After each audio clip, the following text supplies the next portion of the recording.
So, hello everyone, and welcome to our sixth episode of Planegea School of Rocks, hosted by Gen Con TV. I'm Michelle Nephew, co-owner of Atlas Games, and I'll be our moderator. Our Dino Master is Wendy. Our players are Sophie, Emma, and Jack here with me, and James and Catherine are with Wendy. This is session 5, which was designed with input from Mythmaker, Eric Klein, and Nicholas Lucas on the Planegea Discord. Until recently, our characters lived in town camp of Bear Clan in the Stone Age world of Planegea. Now they're banished from their home camp while they perform their coming-of-age trials in the wilderness. This is their story. All right. After a long and troubling night, the morning sun beats down on the vast plains of Planegea. The motley crew of teenagers, each bearing the coming-of-age scars of the Bear Clan, rests in the meager shadow of a towering tree. Dust devils dance in the distance, swirling across the plains like restless spirits. Their reluctant mentor, Riff, a man whose fur tunic looks like it hasn't seen water since the last ice age, leans against a huge tree trunk, picking at his teeth with a sliver of bone. He exudes an aura of profound boredom. All right, flutterhoppers, Riff drawls, breaking the silence. He flicks the bone sliver away into the grass. Listen up, because I'm not repeating myself. Your next trials of adulthood is at Fish Gather Settlement. He gestures vaguely to the southwest with a languid wave of his hand. They're supposed to be the best at, well, fish stuff. Traps, cooking, the whole shebang. Because it turns out that if you don't cook the seafood right, you wind up poisoning the whole clan. So you lot are going to learn how not to do that again. What do you think? Again? Again. Was it like We walked. Did we do that before? various other younglings If we did it, I probably did it because I have no idea how to cook. Other various younglings. Only Riff. Yeah, Riff was not Riff. Of course not Riff. Couldn't have been Riff. Okay, so honestly, I imagine him being a troublemaker as a child. Uh-huh. He definitely has that sort of. So I start walking towards the fishing tribe thing. You have no idea where you're going. Oh. Isn't it south or something? Oh yeah. He did gesture. He gestured to a particular way. Let's head the opposite direction. Yeah, we go that way, I guess.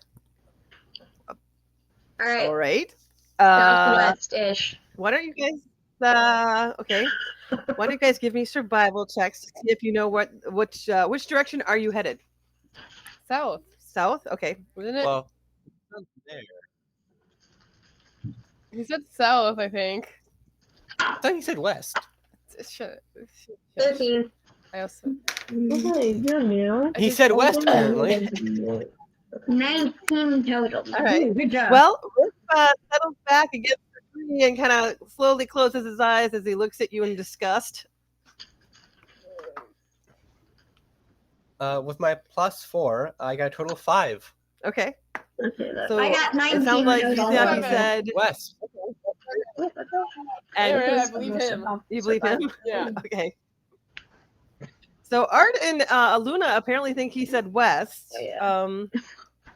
I got Anything from the other side? I mean, So then, He said west as Aster, well. I just wasn't even paying attention. Aster thinks he said north or something. No, I'm not even paying attention. I'm just like, Yeah. I got a 19. well, he is sitting right there. Oh, you got a 19, Rocky? Okay. Yeah. Rocky I got a apparently was 15. the only one paying attention. With a and Dream makes it just believes that this might be true. If you remember, he kind of vaguely gestured off to the southwest. So we were right. We were right. Rocky, since you got such a high one, I'll give you this. Off to the southwest, you see a faint trail that's barely visible, and it seems to be headed in that direction. In the horizon, in that direction, the light is gathering of. You can see a light gathering of clouds. Oh God. Uh-oh. well, we're going that way. All right. Guys, Guys, let's go Look. that way. I put it says southwest. Okay. That's a great feeling. I was right. It's west. With Rocky in the lead, you head off across the plains. Everybody who wants to, go ahead and give me a knowledge check, please. Knowledge. Knowledge check? Knowledge. Intelligence? Wisdom? It should just be history. Oh, history. Sorry. Okay. I'm proficient. 17. 12. Minus 1. 3. A 20. Not a natural 20, just a 12. 20. It was a 13. Now it's a 12. Because of my -1. Okay. On history? Okay. Dreamwake, what did you get? I got a 17. Okay. So let's see. Dreamwake and Rocky, you know the fishers of Bitewater have many tales to explain the gray-green lights that glow dimly in the depths of the troubled lake. But no one has ever found their source for certain. Asker, you know a lot more, and you know some general information about it. It's the Fish Gather is a settlement on the Great Lake called Bitewater. The lake is called Bitewater. The settlement is called Fish Gather, right? It is named for the numerous monsters that lurk in the depths that swim up from the underfalls. Okay, it makes sense that you know about this. You know the underfalls, venom abyss. This is all up Asker's alley. Still, it teems with not only predators, but also fat fish, good crabs and shrimp, and all manners of shorebirds, lakeweed, and edible plants. As such, a permanent community of fishers lives along the lake in the network of houseboats that are lashed together in the shallows and carefully guarded against the great and hungry things that lurk in the dark, deep below. In the summer, they harvest the lake's wealth, and in the winter, they ply the ice with lines and spears while things sleep below and dream in the dark, fishy depths. Would it be cannibalism if I ate the edited plants? Well, they're plants, and you're an omnivore, technically. No, I don't really eat. Well, you would get I'm a tree. I do photosynthesis. you would Technically, I get can the eat. I poison don't need to condition. eat. Yeah, you have So- me next to you. I would like to pick some of those. Wait, hold on. Where are we right now? We're like outside the village. No. You're No. you're getting there. You're hoping you're headed in the right direction at this point. Okay, hoping You're we're heading in the plain right direction. So it's good. Mhm. That's a good place to be. Okay. I As you- didn't have my war club out. You have your war club out? Okay. Okay. As you travel across the plains where you think Bitewater might be, the sun beats down on the lawn and casting long shadows across the golden grass. You trudge through the tall grass, your eyes scanning the horizon for any sign of danger. You know, the danger Riff mentioned. What? Everybody give me a perception check. I can't wait to roll a 3. Wait, what? Give me a perception check. Oh no. I have really bad perception. 21. 15. Oh. Yeah. So if you noticed that. Yeah, I have a -1. I had rolled a 1. for perception. 17. Yeah, you didn't get. 16. I'll So let it sounds like everybody got above a 15 except for Rocky. Oh no, Asker got 11, or was that Dreamwake? I got 15. I have a 21. I got Okay. 11. So, oh, Rocky got an 11. Okay. All right. Well, I would say you all kind of noticed this. There is some rustling in the grass behind you. Those with higher perceptions or roles have been noticing it for quite a longer time, but the majority of you just have noticed that there's some rustling in the grass behind you. Rocky, you can turn around and look, and you see what looks to be, Michelle, you want to throw it? Ta-da! Oh. Oh. Rocky, it seems to be stalking you.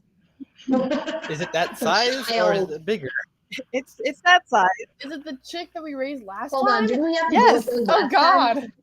Child. Just It seems oddly familiar. Oh God, no, it's a child. It seems oddly familiar. We have our ingredients. It's one of the ones. It's one of the ones that we I think took care of earlier, right? Well, not really took care of, but chased down and shoved into a not quite house. we rescued it. Well, you can tell because it still has some of the pterodactyl poop and other things from the nest on it Yeah. that it might actually Ah. be the one that you guys rescued. Blorp. We why should is shove it in the here? water so it doesn't have poop on it anymore. No, it's Blorp. So, as she finally notices that you guys Hate have that ID'd her or seen her, she chirps happily and runs up to Rocky, runs up to your tail and leg and starts chirping at you and purring. Oh, Not God, me. no. I was What there we- when he had. I was No. there. I was the first one that she I saw. took her up. I mean, I was there too, but yeah, you were the first one she saw. But you're a treat. I Yeah, was the true. one watching. Like, we're asking. I feel betrayed. So, Ard, you know that in order to keep any sort of, I won't call them pets because you guys don't have pets, but Companion. animal companions that may or may not help you, you need to get the chief's permission, right? Because it's another mouth to feed. Uh-oh. You also know that the chief typically plans to raise Swiftclaws as hounds for hunting. And so you don't know what her thought would be about somebody taking one of those away from her. Are they good at fishing? Yeah, you have the cell phone. Yeah. Call Mom. Unfortunately, they do not have stone cell phones. And I've seen the Flintstones. Yeah, they do. They also have cars that you push by your feet. Yeah. Yeah. All right. Rocky, is there anything you would like to do? I just stop and just I stop walking and just look at it. It's pretty much climbing up you. It chirps happily at you. Yes. It seems to like you quite a lot. Can I try putting the child on my shoulders and keep I walking? pick it up. No, she evades you. I pick it up. Ah, she seems even happier. All right. She seems very happy to be in your arms and chirps and purrs. And kind of goes, I feel betrayed here. I rescued you from a dang bird's nest. Hey, there's no accounting for taste. I put them on my shoulder. She seems perfectly happy there. Kind of perches and settles down. You've got really big shoulders, and she kind of nestles in between your spikes and kind I of feel uses really those as betrayed right now. And then I continue walking. I was the Okay. first one she saw. Maybe she does an imprint on a tree. Yeah. But I carried her like half the time. You The also downside look like a is burning sun. Tree might not quite pick up Warm. what the dinosaur looking. Ducks can imprint Yeah, on I know. that. Look, who's a dinosaur? So So, all right. With your new companion safely ensconced on Rocky's shoulder, you continue on your trail so sad. as it winds across the plains, eventually leading you to the shores of a vast, shimmering expanse called Whitewater Lake. Yay. Yay, The air we here made it. hums with the different breeding We didn't plains. get eaten. Plenty of fishy tang, the cries of birds, and the loud hum of human activity. As you crest a small rise, the fish gather comes into view. All right. So there's Whitewater Lake, and there's Fish Gather. Instead of a village built on solid ground, Fish Gather sprawls across the shallows of Whitewater. It's a floating community, a network of houseboats lashed together, forming a kind of interconnected village on the water. Some of the boats are small and simple, like dwellings, and others are larger and more elaborate, serving as communal spaces or workshops. Ropes and walkways connect the boats, creating a maze of pathways above the water. The lake itself is teeming with life. A fat fish leaps from the water and flashes silver in the sunlight. Crabs scuttle along the muddy shallows, and flocks of birds wheel overhead, their calling echoing across the water. Patches of vibrant green lake weed sway gently in the current, hinting at the edible bounty the lake provides. Sounds all pleasant, right? You're really emphasizing this edible plants thing. me, You're friendly to us. All right. So you're not all I noobs. still Okay. have my war club out. Rocky still's got his war program. Okay. You also see signs of danger that lurk beneath the surface. Who here knows how to swim? Yes, squid trap. Question. I figured. I don't think I do. Also, You notice several platforms built higher than the rest with what looks to be lookout posts and armament on them. And as you watch, a ripple disturbs the surface of the water near one of the houseboats, followed by a glimmer of something large and dark moving beneath the surface. The fish gather people live in a constant balance between harvesting the lake's riches and protecting themselves from its dangers, just like everyone else in Planegea. All right. can we see if we can like borrow a boat or maybe something? Yep, you walk down and you approach the village. All right. Let's see if they're hostile or not. No burning it to shreds. No burning. I look at I look at the tree. Who's also flammable. I don't like fire. Yeah, that's a blatant lie. That is kind of her one thing. Actually, Yeah, sorry. Okay. I'm true that I don't care about fire. I'm Do not I fire. see I do I can't see anyone as we Preserve, approach self-preserve. Oh, the village? Rocky is asking if he sees anyone as they approach. You do indeed, Rocky. As you enter the boardwalk, the floating village of fish gather bustles with activity. People move between the houseboats, tending to nets, preparing food, crafting various tools. The air is thick with the smell of fish and damp wood. As you stare wide-eyed, a human woman on a large houseboat catches sight of you and approaches. She has long braided hair adorned with feathers and beads, and she's tall and lean. Her skin tanned by the sun and her eyes sharp and observant scans your group. Welcome, travelers. I am Nala, the master forger of Fish Gather. Do you seek knowledge of our ways? We need to borrow a boat Ah, if we can. really? I'm gonna say What would yes. the boat be for? We do. We We are- to fish and get fish. We are Bring it to- trying to complete one of our trials. Yeah, we've been temporarily I've been- exiled until we can finish these trials. Trials of adulthood has been said several times now. I see. definitely You are didn't children commit any of the horrible Bear crimes. We're trying to recompense for that. Yep. and you are going through your trials, huh? Well, as you know, with the trials, I cannot help you, but I can guide you in your journey. But before you fish, what will you fish with? What will you use for Nets. bait? Fishing rod. I do not see these things. I have a I javelin. have rope do and a spear. I gotta do spear fishing. Come with me. Now that works.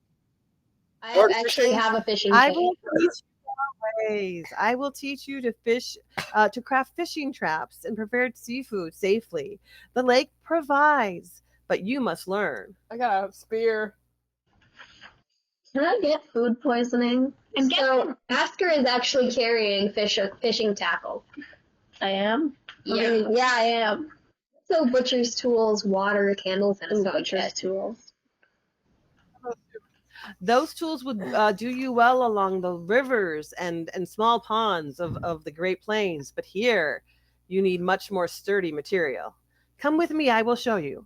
All right. I follow her. Okay, first, I'm guessing you follow her? she Okay. knows why I have my oracle about. Because Still. you're being hostile. No, Why? because I don't want to get eaten by a giant fish. Oh, giant fishes. That's true. Valid. Yeah. Oh, there's giant fishes. Yeah, she agrees. There are giant fishes in the lake. But we should be safe along the shore. First, you need reeds. They are the foundation of your art fishing traps. They grow abundantly here along the shore, and one must harvest them carefully because if you disturb their roots, they will not grow back again next year, and then we may starve. So, I would tell you, your first task in becoming a fish gather fisherman is to gather enough reeds to build your fishing traps. All right. Be careful. Would this be like survival, maybe? Perception to find it. Yes. She has led you to the shoreline. Shelley, do you have a picture for them? Yeah. All right. The air hangs thick and humid, buzzing with the drone of unseen insects.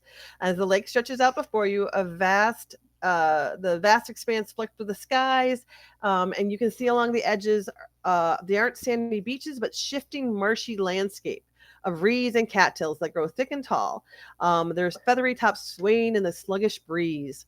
The smell of damp earth and decaying plant matter permeates the air as dragonflies and flutterhoppers zip between the reeds, and occasionally a hidden frog croaks. All right. Can I typically use sleight of hand to ease into it? Well, first you need to identify what type of reeds you think are going to be good for these fish traps that she's asking you to make. All right. Okay. Perception? Nature? Survival checks, please, everyone. 5. Okay. Grass looks pretty good. Yep. I agree that grass looks pretty good. 7. You guys come back a big handful of mud. Here's what 13. I get 7 and 1. I'm better than you. 16. Let's see if the tree can figure out what reeds we need. I just have no idea. I'm just looking at all the reeds and I'm just thinking, and I'm not doing anything because I got a 7. I'm just 7. Okay. 7. James, what did you get, by the way? 11. Okay, hold on. I agree. That got grass 11. looks pretty good. I got 5. Luna. Okay, I need Asker and I need Dreamwake. 16. Okay. What did you get, Emma? Oh, I 16, Asker? got 13. 13 for Dreamwake. All right. Amazingly enough, Asker, you are able to find a patch of reeds that you think matches the description that Nala gave you. They seem to be sturdy and broad, and you being a tree and all, it only kind of makes sense. What do you do? How far away from me are they? Hold up. Who here has the best dexterity or whatever roll we need to make to pick these without destroying the roots? Because you should tell that person to go and pick them. How far away from me are the plants? They are many, many paces away. They are not reachable from the shoreline. You will have to go into the mud. Yeah. So what would we have to roll to pick them? I would say let's give me to pick them. I will give we'll do Without damaging them. without Various damaging things them. could work. You Give could me probably Survival, nature. survival or nature would probably work. What's my unseen servants? Yeah. Survival, nature, sleight of hand. We determined, wasn't it 60 feet? yeah. Something really long, yeah. You could just walk towards them. Many, many miles. Do you really want to? All right, can I go into the mud? Sure. Like, all you can do is tell him to retrieve stuff. It doesn't mean him to retrieve it.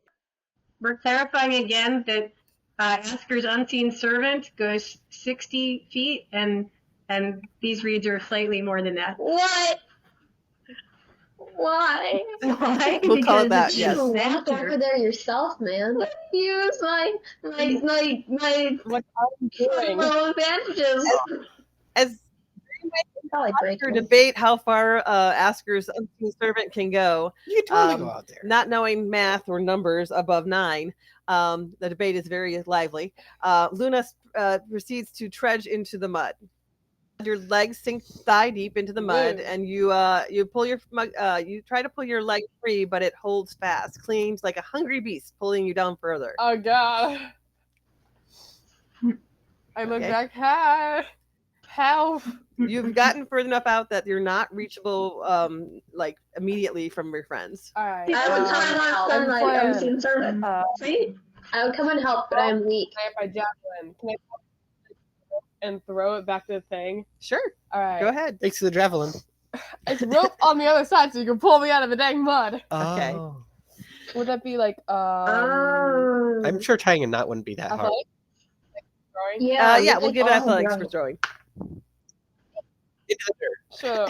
No, 8. I will say it lands on the shoreline, short of where you wanted it to be, but it does get out of the mud. It's like, hey, Oh. help! I grab onto the other side Are of you? the rope. Do you say that? Or Yes, you just, I'm saying it. I grab the rope and start pulling as well. Okay. Oh, So you're pulling her back towards the shore? start pulling as well. Okay. Ooh, thank God for Do I need an athletics? Yeah. Well, between you I and help Rocky, him. if you're gonna work together, you guys can pull her out. She's not that heavy. Alright. Yeah, I'm like, Okay. yay. Hey, So does the mud dry up on my very hot skin? yes, it does. It almost immediately dries off of you and flakes off. Why mud? It's always mud. Even where I landed, it was mud too. Is there a way that we can get to the reeds without going through really thick mud? I think that Wendy, I think that Asker has a good point that she does have her unseen servant, and in fact, it could probably do much of this task if she got within range. And I think that range is probably about maybe 30 feet in, and then the unseen servant could get to him. Mm-hmm. Because she does actually have this thing that would really do this. That's pretty far. So, but you personally have to get partway there. Close enough. Yeah, and so that means jumping. Do you guys see these hillocks of this tufts on the picture? Yeah. So basically what you're doing is you're jumping from little island to little island, and that's what that DC 15 is you're jumping from one island to the next to get close enough. So if you wanted to try your unseen servant, you would only need to get like about a third of the way out. Yeah, I'm gonna do that. Compared to everybody else. I'm gonna do So that's only one. I would say that. that's like one check instead of 3 checks for her to get close enough to them. Thank goodness I don't have to do that because I'd have to roll acrobatics or something. So that's fine. And the rope too. So we should still tie the rope around here. We can have the rope. Yeah. Okay. So rope. All right. So plus working together. Asker, going out a third of the way for one roll. Would that be acrobatics? Would be You know what? That makes sense, eh? Or athletics. Acrobatics. jumping. Yeah, sure. Do a backflip at the Acrobatics, same go ahead. time. You You're rolling that 20, you have to do a triple Do a backflip. backflip. Oh, the back. Do it. Be glad that we put the rope around her. Push One. Push 2 with a 3. One. Also Oh, no. Oh, Ask that's such a you good walk plan, to the you guys. edge, and It you're was like, such an awesome plan. So it's Cannonball! that's right. You walk to the edge, and you are like gonna go for that tough. And as you are ready to jump, suddenly, out of the corner of your eye, you see a little swift claw come running by you, and you instead of jumping, you fall because you're like, oh no, what is this? Why is she running into the mud? And because you still like the little swift claw, you have managed to stop her from jumping into the mud, which is what she was just about to do. You do like one of those ferret things. So you now are kind of lying in the mud with the swift claw in one hand and a rope around you. Rocky, you have seen that. You look around, you're like, oh wait, where's the swift claw gone? I start pulling the rope. Same. I'm pulling the rope too. And then you need to see carry Asker Asker. covered in mud, holding one bird up with her hand above the mud as she goes glug glug glug glug glug. Have you ever seen the? Okay. Rocky has a plan. Rocky has a new plan. Go ahead. I run over to Asker and try to yank her out. I'm gonna pick her up. Go out. And we have Okay. the And then rope pick around her We her. have the rope around her. So his plan is to pick up Asker Okay. and carry Asker out to the point where she needs to cast her spell. Oh, okay. Okay, well, Asker has the rope around her. Are you going to put a rope around you, or are you just going to hold on to Asker? Just hold on to her. Please, put I'm gonna hold on to her. This is gonna. He's spin up just for going her. to hold on So to her. give me. All right, give me an acrobatics or athletics check to see if you can jump to the solid land while you're holding Asker, who is now holding the swift claw. Oh god, I don't have enough. Who rope. seems to think this is a great new game. I get a nat 20 plus 3. Are the backflips necessary? Yeah. I just As Ardell, are the Can I backflips just run out necessary? and Yes. grab the thing with that. No, because it takes 3 rolls to get out there. So you are able to get at least halfway there, agilely as you are lovingly carrying Asker, who is a medium creature, who is lovingly carrying your Swiftclaw, who is really enjoying playing in the mud that's covering Asker right now. Seems to be doing a whole little mud bath, Child. rolling around in it and that kind of stuff. And you are able to get to the halfway point. Whereas Asker, are you ready to do your thing? Yeah. Do your thing. I'm gonna do my thing. What's the roll? Do I need to roll? It's Well, your spell casting. Yeah. If it's, I don't believe there is a roll on this one. I think it just actually happens. Oh, Actually, it's okay, just your then unseen that's servant. Unseen servant, go! Okay, you It, gotta it- confirm your request very delicately, though, because Yes. it's like a genie. So you gotta She's say, gotta say what her request you is. gotta say, bring me those reeds And remember, it without can't be- breaking the roots. Right? Oh yeah, that's a pretty good one. Gotta emphasize not it breaking cannot- the roots. but it cannot be multi-stepped, right? It can't be like, crack open an egg, then put it in a frying pan, then cook it, then salt it and pepper it and give it back to me. It's just okay? gotta be cook it's the gotta egg. be clear. Please Yep. leave Bring the those roots over there, back to me. Not the roots, the reeds. No, that's the opposite of what you're supposed to be Bring doing. the plant. Okay, The plant. bring the plant back to me, with the top of the plant back to me without breaking the roots. Not the top, the entire reed. Yeah, Okay. bring The the leaf? reed back to me. At Bring this that point- reed over there back to me without breaking the roots.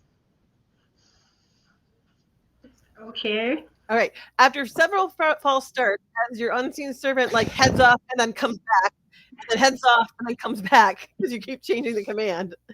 He's like, "Okay, is this it? Are we good? All right. Bring the reeds back to me without breaking the roots. Got it." He's like, Safely bring "All them right," back and he without starts breaking heading the over roots. to where. I think that this unseen servant brings back an entire hunk of reeds with the roots attached because they're not broken. Good, we can replant them closer. Look, you don't have to monkey They're paw not this. broken. Yeah, I was actually, it's not too far off. He actually brings back it looks like a pot container, only you can't see the container. It looks like he's potted the plant, the entire plant, God. with the roots and the reeds and everything and the mud, There you go. all in this potted plant that he then brings back over. I'm not sure the unseen servant can carry that much, actually. It's flavor text. Well, the pot is not. His non-existent heart was in the right place. All right, you guys managed to get yourselves and Asker and Rocky and the Swiftclaw and the Reeds back to the shore, and are starting to chop them off with I guess your knives and stuff to clean them up. And that's when Nala comes walking up. Hello again. Now, where were we? Yes, you're collecting the reeds. That's a interesting new way to do that. Why don't you just leave those roots with me and I'll take care of them later. Look, we didn't damage the roots. No, it's fine. It's fine. The lake provides. The lake provides. I just Hey, leave him out of this. servant did not break the roots. Leave him out of this. He's perfect. They look. I tell Nala to plant them closer this time. Well, we have to plant them where they're best to grow. Nature has certain areas that it wants to grow in better than others. Is this the only field that's the furthest out, just to give us a challenge? Yeah. I would never do that to you. Your tone of voice implies otherwise. Well, next thing on the list, you have the reeds. Now we need sticks. We need them to be strong and flexible from a certain type of tree.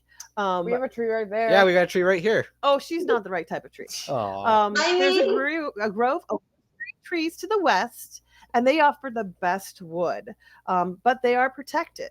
So it shouldn't be very hard for you to go and gather some. You've dealt with spirits before, right? Yeah, Yes. the water Yeah. spirit, I think. Perfect. You'll be fine. wasn't that a god though? I don't know. I think so. Now, just head west. Over there, head westward, and you'll be there in no time. I raise my hand. Yes, what's up? and I say, are any of the spirits Saurian spirits? Well, it wouldn't be much of a test if I told you everything now, would it? Okay. You guys are able to see the grove that's up the hill and away from there, so I won't make you go through your survival checks because you seem to get lost very easily. It's west again. Yeah, west again. We're all like sleep deprived or something. You were able to walk so- up to the wood of the grove quickly. All right, here we go. The woods of the grove is a quiet place where the trees seem to whisper and hum with a faint energy. As you begin to gather sticks, you feel a pulse of power emanating from each one of them, and a shadowy, amorphous form coalesces in the underbrush. What do you do? Michelle, I stay out of their what those spirits' way and just keep collecting branches that have fallen. We come in peace. Hopefully. hold on. There we go. Oh wow. Hey, Asker, go talk to your tree friend. No! I'll talk to I them. refuse to. Yeah, let him do it. Let the dinosaur do it. Hello. Are All you right. a Rocky, you want to go talk to it? I say, hello. Are you a saurian? That's his charisma check No. right there. Have you been I can roll a charisma check on that? I don't think I would.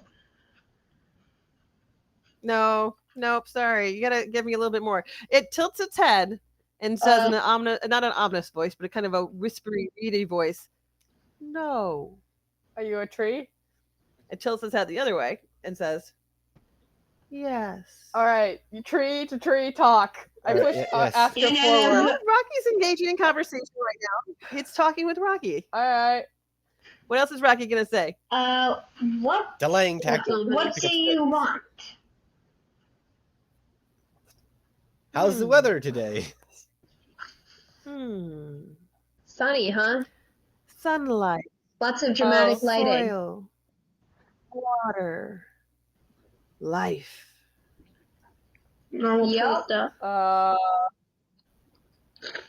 Very this is all tree-ish. going on, we're still collecting sticks, by Yeah. the way. Okay. What, We're not just all what sitting there kind of staring. life? What kind of life? Don't see your fertilizer.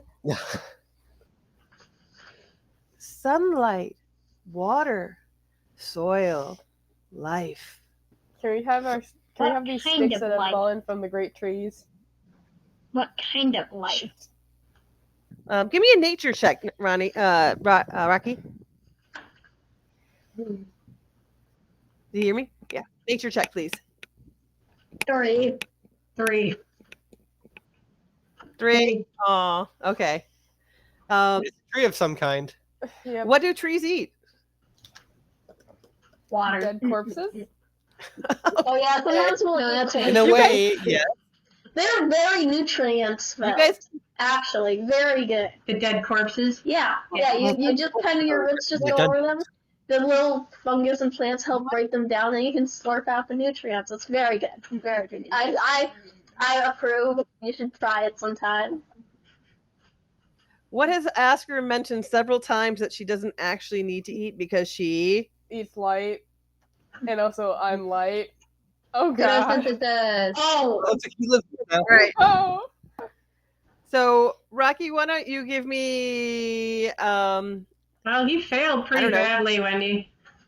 yeah, Can I ask, can we have these sticks that have fallen from the great trees? The whispering No, we need trees? the roots, right? Sticks. No, we No, need we the just branches. sticks. No. You just need the sticks. You just need The the sticks have fallen. We just need Okay, those. good. If only one of us had the daylight spell. He's like, as your friend has asked, I need sunlight. Come on, crank up the power a bit. soil, Come on, crank up water, the power. Hey, life. you know what we Can I have? check? We have a glowing battery. No, she's not. We have a glowing sunlight lamp. You see all the little branches as Luna steps forward and turns up the power. All the little branches on the figure start to kind of grow towards her, Ha! and a smile comes on his face. Ha!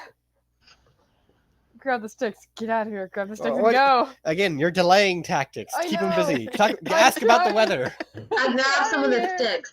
it's sticks. He says, finally, you're welcome to take what you need. Thank you. I thank you for the gift of life. Thank you. Let's leave. Let's go. Let's go. Okay. Okay, Grab what we grab a need. bunch of sticks. And we leave. Okay. All right. As you come back from the grove down towards the Bitewater and Fish Gather, Nala is waiting for you. And she says, she nods at what you have in your hands and says, lastly, we need bait. The Bait. fish of Bitewater are discerning, and find that the Bitewater, and they call it Bitewater that for a reason, but we need enticing insects. Ooh. Big ones with mandibles, not worms, Flutterhoppers? not Are we flies. gonna find flutterhoppers again? Nice big juicy bugs to entice the fish of Bitewater to come and eat. Is it flutterhoppers? It's flutterhoppers again. No, I don't know. We I need think to it's a ask picture you. though. Yes. Yes, you would. I say, yeah. What's Wait, that, Becky? how big? How big? That's a good question. How big do they need to be? And do they need to be Oh. Not in alive? danger. Yeah. Big ones, the better. The big ones are juicier and attract more bait. So Do they need to be alive or dead? live around more fish. Dead it is. We're just gonna go to the edge of the field, the Great Plains here, and you can gather what you can find from there. But be careful. Some of these creatures with the mandibles can be very dangerous. The flutterhoppers. No, Let's go see you're the not that bugs. big. All right. Done. Everybody give me either animal handling, nature, or survival as you Animal scour the handling. plains for bugs. Yeah, bugs. Handling, nature. 8. Natural 20. Yay. I was doing I survival. got 8. 24. I got 8 as well. Okay, 12. 8 and 8. Okay. Whoa. 12. We can Okay. use nature, right? Yeah. Yes. 24. 17. I think. Yeah. Okay. That's So between Asker, who I guess pretends to be, maybe you bloom some flowers to attract some of the bugs. Luna, who grows brightly so that more of the bugs come to her. And Art, who runs around with the net that he always carries because he's obsessed with flutterhoppers. You are able to I hate those catch stupid things. several of different types of bugs that have mandibles. Unfortunately, no, there's no flutterhoppers here. This is Oh, not thank this God. is not their native environment. Oh, thank God. They grow in only certain They'd be sections. dead anyway, so. Yeah, Thank God. they only grow in certain places. All right. For those of you, everybody else, as you are trying to collect bugs, go ahead and give me a Constitution check, please. Constitution check? Yep. Everyone? Everybody, 14. no matter whether you were successful or not. 11. Third one down. I got a 14. 17. 17. Okay. 18. I got an Okay. 11. Rocky, you do take 1 point of damage, Rocky, as you are trying to keep the bugs that seem to really like the Swiftclaw and the mud that's on the Swiftclaw. They keep attacking you with the little Swiftclaw. You are using your hands and tail to kind of brush those off, and you get bit once and take 1 HP damage, okay? I'll heal that up. Dirt. There we go. Fixed. All right. 4. All right.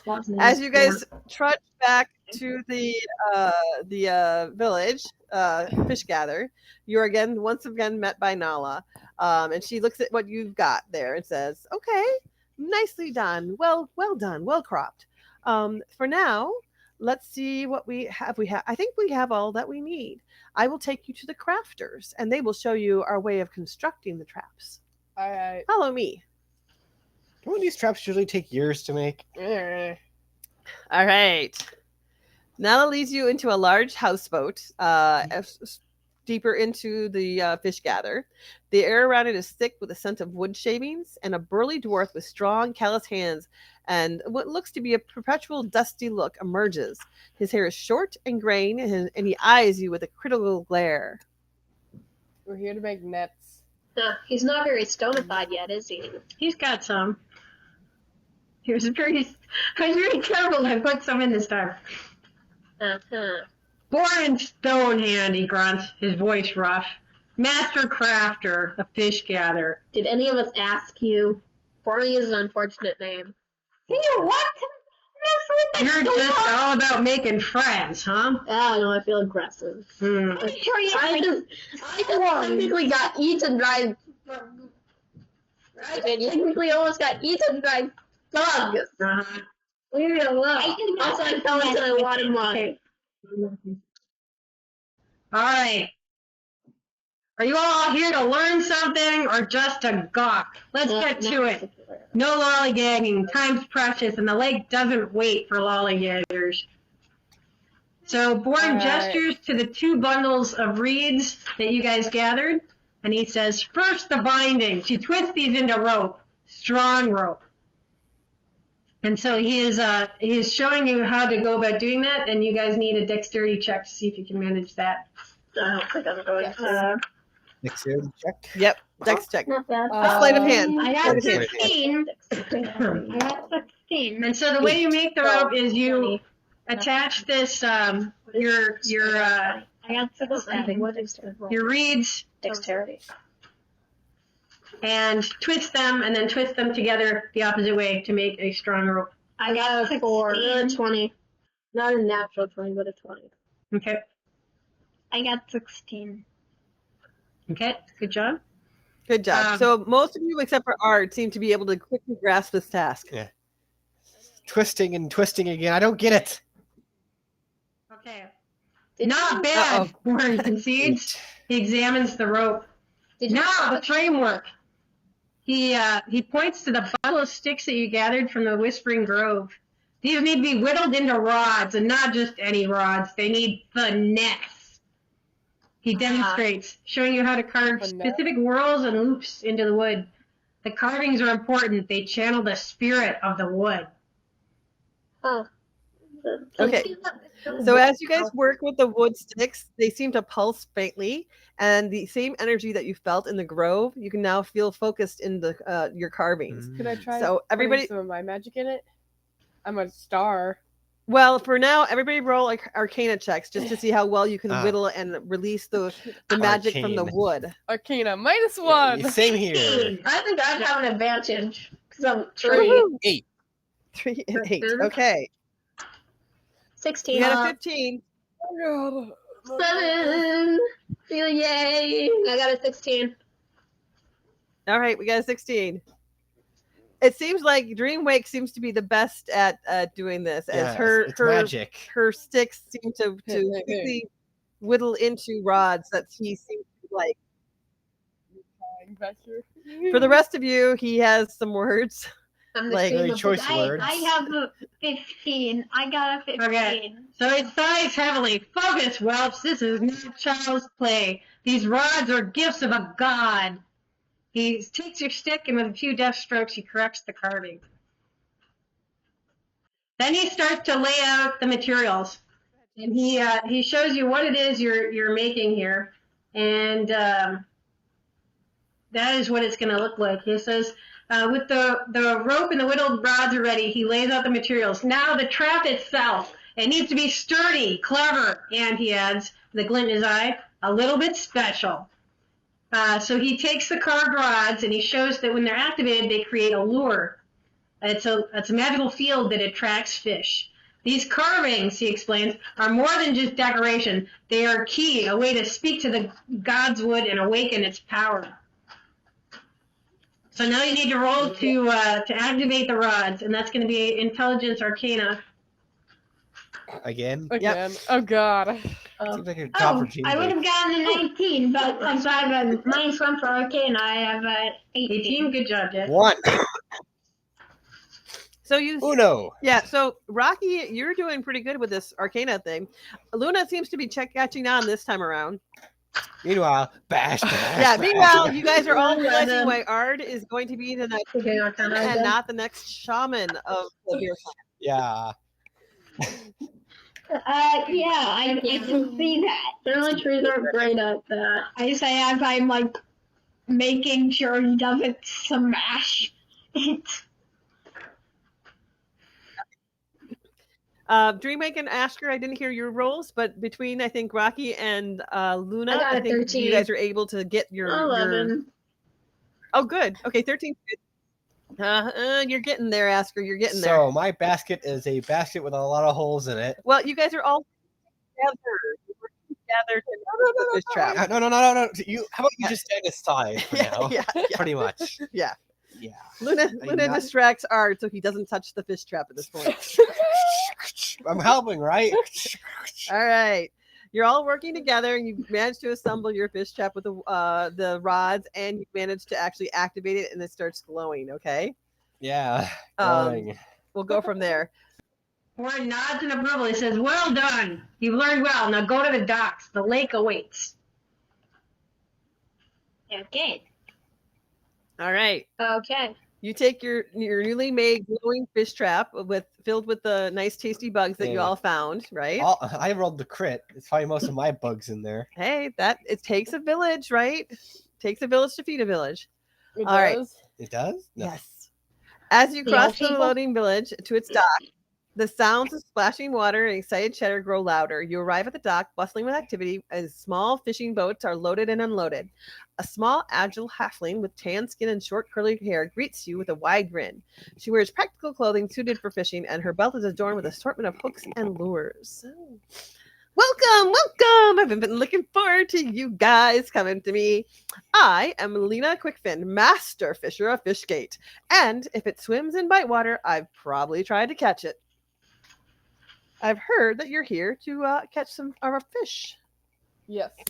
Ah, lovely, lovely, Lovely. lovely. Okay. If you're here to catch some big ones, you've come to the right place. Now let's get to it. But first, she gestures towards a small platform on the edge of the dock. First, of course, we make a little offering to the lake god. Make sure it never hurts, right? She takes a small handful of shimmering scales and brightly colored pebbles and puts them on the platform. She then murmurs a short prayer and a plea for good fortune on the water before knocking them into the water where they sink into the depths. Lena examines your fish trap and your insects and says, "Perfect. These will attract all sorts of curious creatures." She leads you to a fish boat and says, "I hope you all know about fishing. Take the boat out into the water, find your perfect fishing spot, and then put your trap in, okay? Good luck. I'm sure you'll do fine." Okay. Read it. So, does anybody know how to steer a boat? That's a good point. What would-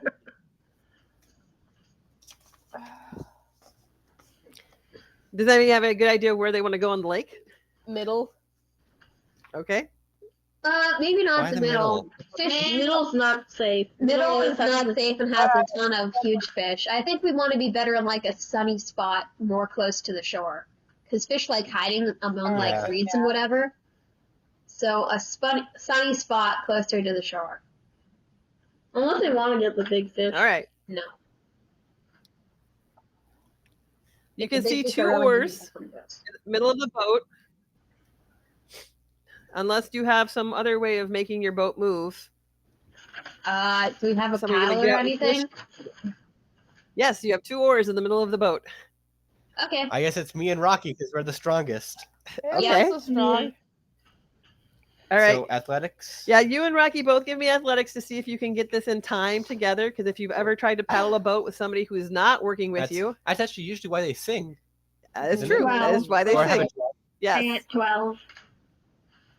12. Okay. 14. Good. All right. Between the two of you, you and Rocky, it takes you a little bit. You kind of waver back and forth as one of you pulls too hard, but you're able to sync up to each other and start doing the yo ho ho Yeah. pirate's life for me. Or like- Do we go on 2 or 1? Yeah. All right. So, Dreamwake, it sounds like you're at the front of the boat giving them directions while Rocky and Ard paddle. That leaves Asker and Luna to take care of the fish trap. You guys get to the area where Luna thinks is pretty good. Give me Dreamwake, give me a wisdom/survival check, please. Okay. That's fun. Doomed. 7. Okay, perfect. And now go ahead, Luna and Asker. I guess this seems to be the place. You go ahead and toss the bait in. Yep. The trap in. Okay. I make sure my rope is secure to the basket so I can pull it back up. Okay. All right. Perfect. All right. As the trap touches the water, the glowing rods emit a faint pulse of light. It's almost immediately the water around the trap begins to roll with motion from beneath. The rope goes taut, where it's stretched down into the murky depths. As you begin to haul the fish trap upward, the weight of the line is immense, and maybe a little bit too much for poor Luna and Asker, who are manning the rope. Help! Muscles strain and ropes groan. Help! I help. Okay. All right. With the help of everybody, as you all grab the rope, I won't make you do athletics checks then. Is it enough to the point where the boat starts sinking in the water? Well, you're all on one side, so if you've ever been in a boat with everybody on one side, it starts to tilt. You can only pull so much of the buoyancy of the boat before the boat sinks. Right. But with all of you working together, it's a tough fight, but you manage to bring the cage back up to the surface. All right. As it breaks the surface, it reveals not a tangle of a fish, but a monstrous anemone with a spiral shell. Not an anemone. It's an ammonite. Okay, whatever. I can't say that word. It's a pretty big difference between an anemone and an ammonite. What is that heroic? It's monstrous. So it's AI generated. Oh, it's tentacles teeth? Ooh, that's fun. Look at that boy. Oh, it's tentacles just made up. Look at that boy. Look at that boy. He's so cute. Our creature has managed to jam its mouth into the trap, which is barely big enough for it to get in there. And you can see that its tentacles are wildly thrashing around, trying to catch the bugs as the bugs try Back to shore, back to shore, back to shore. No! Can I grab my spear and I think stab those it? are Well, do we want to kill hold it on. or? I'm trying to kill it. Huh. Okay. This is all cutscene, guys. Okay, Oh. just It's wait. plot. Cutscene. It's plot. Skip the skip key. Hit the skip key. Yeah, okay, I go. hit the escape key. Sorry, your Escape. Dino Master doesn't come with a skip key. Okay. No, Mhm. the escape key or the space, maybe Y on the controller. Okay. As you work together to pull the fish trap into the boat, suddenly the water beneath it erupts like a geyser. Without warning, a monstrous shape, sleek and powerful, launches itself from the depths. Mosasaur. Did I say that one right? Mosasaurus. Sure. Huh. I don't know. Jaws lined with rows of Oh, that's razor-sharp teeth engulfs the trap. The crustacean and all are in a single terrifying gulp. As I said earlier, Back to shore. back to shore, back to shore. Oh, no. All right, the rope is now taut and anchored in this jaw. I'm still holding on to it. Okay. All right, now you may all roll initiative. initiative? Okay, attack! While we're pulling initiative, Yes. I'm going to do a juxtaposition of giant mosasaur versus teeny little boat. Okay, I have a question. Hypothetically, could I use my invisible servant and tell it to go, I don't know, fetch the most sources like heart? No. You Because it's cannot. invisible, so it can kind of No. fade. And it's just fetching a thing. Fetching its heart. It's just fetching a thing. Sure. Is that not a normal task? Oh, For reference, It's just a little could short fit in its thumb. throat right there. Sure. It could probably swallow your boat. All right, back Yeah. to shore, everyone. All I'm gonna right. give it a stomach ache of the century. All right. Divine So what do we flight. have for? Declaring it. What do you got? Somebody did you roll? I got 6. Rolling initiative? 12. Initiative? You don't even move on. Mr. Initiative? Oh boy. Hey, Jack's at 6. 4. Dreamwake. And I hear Dreamwake is 4. And I hear Dreamwake. You're 12. No, she said 4. 4. Okay. 14. So that's 14. Asker. Asker's at 14. 14. 14. Yeah. Okay. So we have everybody's Initiative. Have you- plus 2, that's 14. Sorry. 14. Okay. So we've got, I think, Asker at 14 and times. Luna at 14. You're tied. Cool. So you are right there in the front. You see God. that the crustacean and the trap, it's kind of like earlier, where Rocky was holding Asker, who was holding the Swiftclaw. Yeah, you've got the mosasaur Where's the who's got Swiftclaw? the trap. crustacean inside his mouth, who's got the trap inside his mouth. It's got a line that's you're holding and attached to your boat. What's the plan Wait, here, is it- guys? Can I quickly cut my rope? I'm not cutting it by the base. I'm cutting it so I have a little bit left. I'm not doing it all. We'll You want to cut the rope. Yeah, so it can go away So we and Oh. not try- attack us. Okay. Yeah, because we're not bringing this thing to shore. Yeah. Okay. You go ahead and give me an attack roll against rope. It's probably like a 10 to hit it or something. Yeah, It's really it's simple. just you're in a small boat that's crowded with a lot of people around you. So just, I don't want to say don't roll a 1, but don't roll a 1. Well, that's what she rolled. Hey, Oh Point of order is that if you lose the mosasaur, the ammonite, and your fish trap, then you have failed the trial. Just so you know. To have my life, then Yeah, 'cause You're supposed to be You have to catching fish. fish in this fish trap, and if you lose all of it, then my life and lose the trial, God. then All make a fish lose my trap? life, you all work together.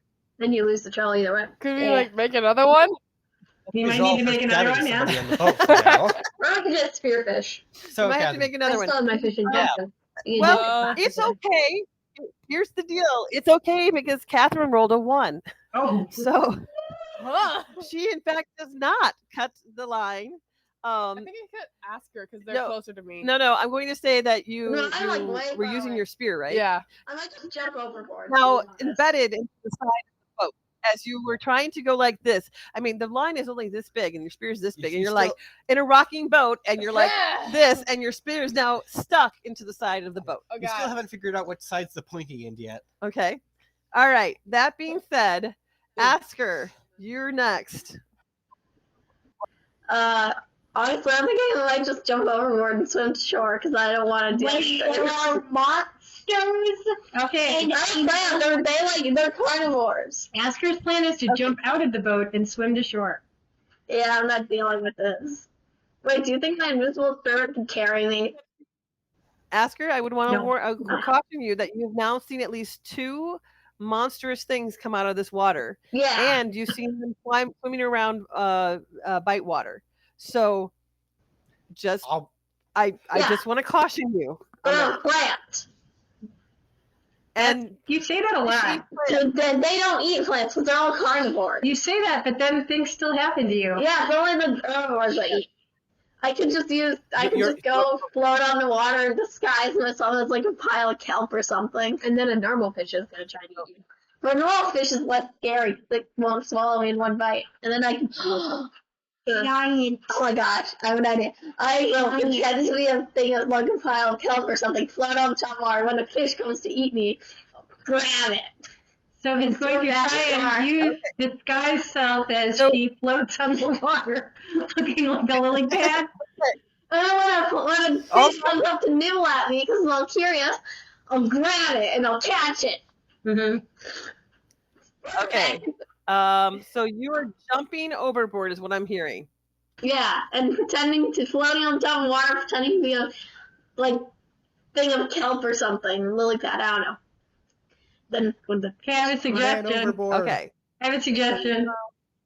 Yes. Where there's one ammonite, there's more ammonites, Wendy. ammonites eat the meat though. They don't eat plants. Yep. And we have stats for that. They don't eat plants. They eat Yep. the insects, not plants. I want plant. They're not gonna bother with a random little lily pad. Okay. Google says that ammonites ate small organisms such as plankton, crustaceans, and other ammonites. They have also eaten vegetation on the seafloor. On the seafloor. This is also monstrous ammonite. Not These are just the size of buildings. Okay. So You as see living things that are completely helpless. Also, In the plant. Also, drifting, slow swimming, or dead sea creatures. Okay, so Sophie, yeah. as you look over at the side of the boat and begin to do your little jump into the water, you can look down and you can see that there's glowing other things down there involving tentacles that look familiarly like I can't say the word, the monstrous creature's tentacles that from his mouth. I'm pretty sure she jumped in though. Would you like to jump into the water? She was very clear about jumping in. Sophie, all right, are you continuing to do your jump into the I lake? think she's the lake? jumping in, Wendy. Okay. Okay, Alright. Asker, you go ahead and jump into the lake, and almost immediately you can feel small tentacly things coming up and like running themselves over the back of your legs and arms as you jump into the water. All right, who's next? Me. That would be Asker, and that would be Luna. Ard is next. How far away is the Sure. not the shore, the giant sea monster that's attacking the squid thing? It is the Moasaura. Yeah. It is the length of your rope, so many because it is got the rope is taut from your boat to its mouth at this point. All right. You can throw a spear easy though. Yeah. Yeah.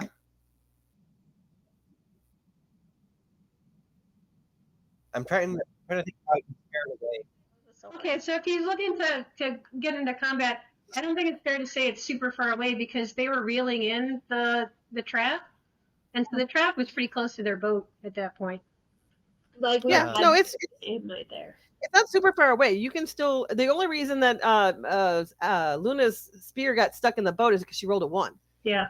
So- it's not like you guys can't engage it if Is you it don't want within to. melee range or? No, it's not within No? melee range. I mean, Alright. your Right. boat would be swamped over if it was within melee range. Yeah. It is going to be a distance. It's like, I would say maybe 30 feet. All right. Divine Smite. That's just within the range of javelin. So, Smite. can I aim for the eye on it to try to scare it away? So like it lets go and goes away, so that we can reel it in. 'Cause we need one of these things, right? So we've talked about this before, but there's not really aiming rules in the game. Remember, so you can just attack it and see how much damage you can do. Like it's up to you as far as what you want to do. I have a thing that allows me to get a +10 onto my hit roll. Okay. Let's go with that, and then we'll see how far you get, and I'll get you closer towards the head with the idea that you're trying to aim there. How's that? It's within short range of the javelin, which is 30 feet, so I'm not rolling at disadvantage. Mm-hmm. So it's just this. It'd be this +5. I'm using it anyway, so that'd be 32. Okay, I will see. Since you were aiming towards the head area, I will say that will. Let me look at his stats really quick. Yes, it was my call. Channel Divinity +10. Because you almost doubled his armor class, I will say that you do not get his eye, but you do get in between that fleshy part in his mouth. Right below his eye is where your javelin kind of gets into. So go ahead and roll your damage there. You one-shot him. Yeah. No, it doesn't do that much. Good. It's Use Divine Smite. maximum 11. 11? Okay. Max damage. He roars in pain as he takes the 11 damage in the soft, swishy part. All right. Alrighty. So that's Ard. And so then we have Rocky. Okay. Your turn. Attack me. I- Do you have anything ranged? You got hand axes. Can those throw? They are thrown. You've got 2 hand axes. You can throw a hand axe. We're gonna lose it. Yeah. Yep. You can find it later. There's a giant monster attacking you. You gotta counterattack. Go. Can I jump at it and hit? You want to jump onto it? It's gonna jump onto it so he's in melee range. Considering what I'm gonna do, Jack, that might not be a great He idea. says, Wendy. It works. We can try to jump. Okay, so you're gonna jump from the boat to. It's gonna be about 30 feet onto the Mosasaurus. Be a standing long jump. Yeah, I'm gonna say that you need probably athletics to do it, and a pretty high target number because that's pretty impressive. Okay. There are long jump rules somewhere, but I'm Yeah, not we're looking gonna those. theater of the mind it. Yeah, Well, I thought so. All right. Plus, So go ahead. Yeah. That's a plus 12. So he got a 12. All right. Look.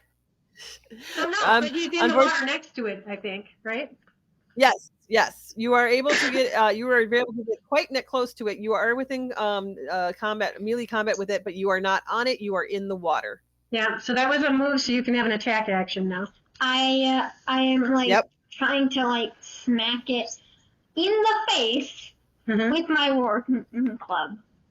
Okay. So you got All a right. +4 for that. So go ahead and roll. So that's 10 to hit. 10 to hit. Okay, so it's right now its face is actually up pretty high because it just got hit in the mouth, and so it's kind of roaring up. And so its armor class is higher than a 10. So you are able to smack it, but it kind of skates off as a scaly hide. Does that make sense? Yeah. And you're right there next to it. Yep, and you're right there next to it. It's all good. Okay, and that is Rocky, and then Dreamwake. Fireball. Yeah, I feel me. Wait, really? No, that's next level. Oh. So, I would like to cast Sacred Flame on the Mosasaur. This is a cantrip. Okay, go ahead. So your dexterity saving throw based on. Do you know what your saving throw, your magic casting throws are? 12. 12. Okay, so it needs to do a dexterity 12 DC dex saving throw or take radiant damage. All right, give me a second. See if it can roll above a 12. Good thing you're having my mom roll these. Hey, I don't really suck. Never mind you. Yeah, told you. Yeah. It does not make a saving throw. Woo. So it does not make a saving throw. So you can go ahead and do 1d8 radiant. Yay, fireball! That's my equivalent of Fireball, is Sacred Flame. Okay, hold on. They're like so similar. Asker. Oh. I believe Asker's a warlock. 2. 2 points of damage. Woo! Yay! Woo! Okay. It counts. It's on the list. Yep. You're on the aggro list. Heck Alrighty. yeah. Oh wait, that's not good. No, it's Yeah. its turn. Hey, I did something. That's better than certain. All right, that is Dreamwake. All right, now the Mosasaur gets to go. All right. Yay! Hey, I did not attack it. But the boat did, and you're on the boat. Okay. We're gonna have some fun. It roars in anger as it's has been wounded by several different attacks, and plunges back down below the water line Uh-oh. as it starts to swim swiftly away from you in the boat. Unfortunately, you guys are still attached, and it starts pulling the boat. Yeah, your boat is now a speedboat. As it starts pulling you quickly across the lake. Can I cast Sacred Flame underwater? Oscar, I'm gonna roll. Rocky and Oscar are both Wait, can I underwater. grab onto the boat? It doesn't say anything about it, so I think I can. Oh yeah, Rocky's gonna get Rocky No. wonders if he can grab onto the boat, but I think because we're in initiative that he can't. Well, no, he's might between the boat and the thing. So when the boat goes forward, he's gonna get pressed up against it anyway. Yeah. I'm just chilling. I don't know, Right. but it's Rocky, our turn. Both Rocky and Asker, you have a reactionary action. So if Yeah. you want, as the boat goes speeding by you, you can try to grab it real quick. Is it going towards Rocky, the you'll have shore or towards the middle of the lake? The Mosasaur is dragging me. Can't tell yet quite. down the middle. It's very interesting. It's quickly happening. So You're a bit busy on the boat, or yeah, or in the water. in the right. water. So Rocky, go ahead. You roll me your athletic. Or actually, When they see our boat. 12. You got 12. Again. you get a hold of the boat. The boat, more than fact, kind of just smacks into you, and you just put a hand up and grab it. Asker, are you gonna try to grab the boat, or are you gonna stay in the water? I may as well try to grab the boat, but yeah. Don't split the party. You used a nat 20 Right. for this? She got a nat 20. Oscar does a triple backflip onto the boat out of the water and lands on one foot. Necessary, everyone. Yeah. the waves. Okay, so the mosasaurs caused lots of waves to be crushed up on the lake. Oh. Asker literally surfs up a wave, does a triple flip, and then lands perfectly in the center of the boat. She sticks the landing. She sticks her landing, Sticks yeah. the landing. And sticks her landing. Wow. Can we pull Rocky up into the boat? Wait a second, it's still the mosasaur. He has amazing speed at underwater, by the way. Like 60 or 120. It's pretty probably. fast. So Where's the luckily, boat now? as you guys, okay, everybody else who's in the boat except for Asker and Rocky, give me a dex check, please, to make sure Dex? that you stay in the boat. Dex or athletics, so that we can just physically grab onto something. It's a Not dex, athletics. it's a saving throw kind of thing. It's not athletics. check. I think we should do it athletics. I will give you. I got a 14 for dexterity. You can't change it now. All right, fine. Give me either a 13. dex check or athletics. One of the two. I don't 13. care. I got a 14 for dexterity. You can't change it now. 13. And what did we get? I'm still trying to get my spirit. I really hope someone falls out, to be honest. It sounds like you all made it. Oh my That's gosh. good. Your Yeah. boat See, is. we made it? Yeah, everybody made it. Oh. Okay. Just as you look up after making your checks, just as you think that your small vessel is going to be dragged beneath the waves, a deep alarm echoes across the lake. From the distant shoreline, a series of watchtowers spring to life. The alarm is a rhythmic beating of the drum and pulses of the water. Suddenly, the air is filled with the twang of massive Stone Age ballista. Huge nets, woven thick fibrous vines, are launched across the lake, splashing around the water of the mosasaur. Simultaneously, harpoons, each tipped with sharpened stone, fly through the water. Several strike the mosasaur's flank with a sickening thud. Oh, yay. Okay, the monster is now entangled and mortally wounded and thrashes violently one last time. Oh no. Can we? You also see boats from the shore. The villagers swarm out towards the mosasaur in a combined effort as they try to pull the massive beast from the water. Took And them drag long it to the enough. Tonight. Yeah, That's they when were. we survived. Yeah. Hey, we're still sorry now. Okay. As they pull it up on the shore, you can see that the body is huge, and there's lots of shouts and cheering as they begin to process butchering the beast. Can we have some? Can I retrieve my javelin? Yes. All right. Yes. Can we have some of the thing that we try to risk our lives for? Well, yes. By the way, you can. All right. Yay! So as you all make it to shore in your little boat, because you're able to unattach the line and make it back to Lena, she claps and grins and says, "Now, well done. For first timers, I've never seen you bring in this big of a catch. Well done. But you have one more test. No. Everything we find, we must eat, Yep. right? It is Time to cook. time to cook your catch into a feast fit for the gods." How much meat do we get? Enough to eat. That is not for me to decide. Master Chef. Oh yeah. So she Raph leads you just back. Comes out of the shadows. She leads you back to Fish Gather and takes you into another houseboat that is emanating the strange but mixing aromas of sweet and savory and a hint of something identifiable. And Honey? as you walk into the boathouse, you are met by a gelatinous being with a vaguely humanoid shape that greets you. There she is. Cool. Their skin is a slimy sheen, and they sport a friendly, if slightly unsettling smile. Is it one of those ooze people? It is. Nice. Welcome, travelers. I'm Gloop, Master Gloop. Cook of Fish Gatherer. Ready to transform your catches into culinary masterpieces? Blue. Yeah. Sure. Blue. You're like catch singular. Yeah. Gloop's smile widens, disturbingly wide. Nice. When they're presented with the monstrous ammonite catch and the mosasaur, you guys got two actually. Yeah. Oh yeah. Did we pull the ammonite out of its stomach or something? Yeah, pretty much. Yep. Yeah. Great. Their form wobbles slightly in excitement. Excellent! Such fine specimens! Now let's begin with cleaning it. Gloop examines it closely. The ammonite. Magnificent catch. Not poisonous at all. But, they add, pointing to certain parts, we must be careful of the venomous bits as we clean it. Some parts are, less palatable to humanoids than others. Then I'm not going to eat it. Mm-hmm.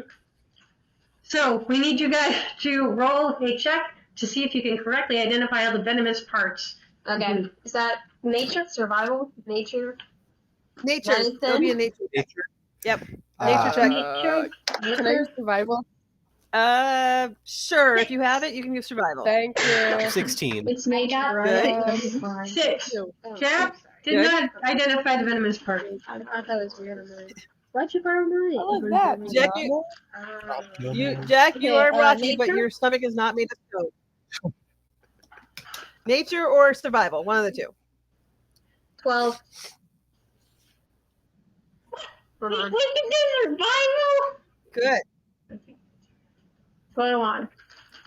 Pretty much everybody 14, pretty much gets it actually. except for Rocky. Rocky, you learn that Glupa corrects you before you are able to put one of the venomous snacks in your mouth and eat it like a potato chip. It is Oh, Crunchy. This crunchy part is venomous. Mhm. Continue. Excellent, Gloop explains. Now, to neutralize Okay. the unpleasantness, the cook shows you how to cut out some of the poison sacs. Then Gloop produces a selection of colorful herbs and spices and hands them to you. I like These food. magical ingredients will not only enhance the flavor, but they also counteract any remaining toxins. So now you guys All are right. going to... Sounds good. We like yeah. counteracting toxic poisons. It's very good. So, do we need to roll something for that? Go ahead and roll me.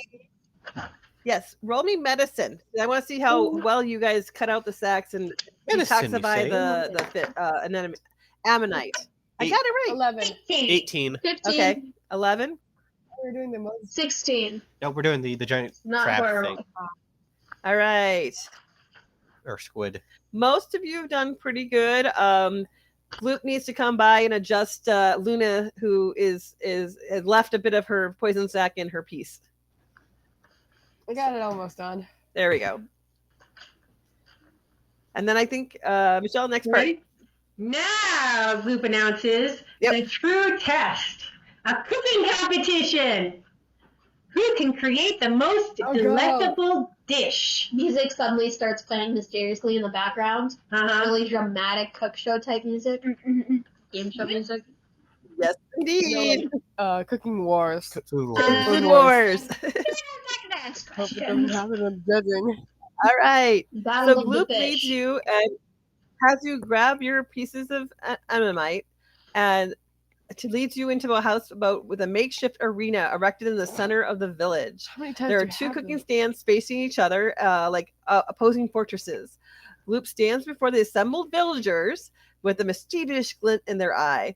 They gesture dramatically towards the cooking stations, each with chaotic bits of jumble of earthen pots, rough-hewed wooden utensils, baskets overflowing with unfamiliar ingredients, and stools for 4 judges who've been set in the front of the audience. People of fish gather, Gloop announces. Their voice carries across the clearing. Today, we'll see a test of culinary prowess in a contest of epic proportions. I have divided our guest cook from Tellencamp into 2 teams. They point a gelatinous arm and declare, Ard and Luna, our team fighter. The arm swings to point towards the others as they announce, Dreamwake, Asker, and Rocky, our team stone. Not Team Wood? Team Wood? It should be Not Team Wood. do you think? Should it be Team Berry? Like Fire and Water? Maybe you can change your name if you want. The crowd cheers wildly for each team, stamping on the ground in approval. Then Gloop claps the hands together. The sound echoes through the air. Your fires are lit and your pots boil, so I invite you to familiarize yourselves with your stations. This is going to be great. Explore the bounty before you, discover the secrets hidden within these baskets, and let the culinary games begin. The crowd goes wild. The mysterious music Okay. picks up again. Dramatic. So in front of you, you guys have the rules sheet. I have it. So you can take a look at that while we describe the scene for you. So keep an ear out for Wendy's description here too. All right, guys. Please go ahead and read the instructions. Team Fire, which is in fact Ard and Luna. As you approach your station with a mixture of excitement and trepidation, there is a large clay oven, still warm from previous use, dominates your side of the station. Baskets overflow with vibrant, unfamiliar fruits, some fuzzy, some spiky, others oozing juices that you can't quite identify. Dried herbs hang in bunches from a nearby rack, and their pungent scents mingle in the air. Rough-hewed cutting boards and flint knives are scattered among the ingredients, including chunks of your cleaned anemone, and there is some mosasaur, alongside pestles and mortars for grinding spices. There's a stack of strangely shaped gourds that is filled with interesting liquids, while several clay cooking pots of varying sizes sit waiting to be filled. Team Stone. Your station mirrors the same chaos, but with a distinctly different flavor. A stone-lined fire pit, already stoked, sits in the center, and your ingredients lean towards the more robust. There are chunks of anemone and mosasaur resting on large leaves alongside root vegetables covered in dirt and strange bulbous fungi. Your utensils are heavier and more geared towards chopping and pounding. There's a collection of sharpened stone knives and a massive stone bowl that will allow for some grinding. There's also a selection of oils stored in animal bladders, which each has a distinct, flavorful odor. Both teams, you may investigate your stations and cautiously poke around your strange ingredients. But the clock is ticking for your culinary challenge. Okay. Michelle, for those playing along at home, do you want to identify or summarize what the rules are? Yeah, so the cooking contest, it comes into these parts, basically. So first of all, they're divided into teams. Each team is shown their cooking station.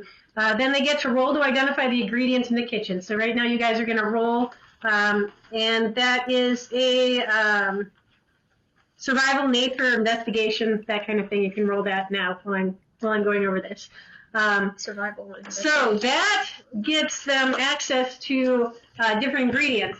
For example, common, uncommon, rare, and magical things. 15. Then they're going to describe their dish concept. That's the next step. And the next part then is that Wendy is going to lead them through a series of 3 preparation checks, which can add points to each dish's preparation score. And they get to use a few things for modifiers. They all have cook's utensils. The creativity of their description adds bonuses.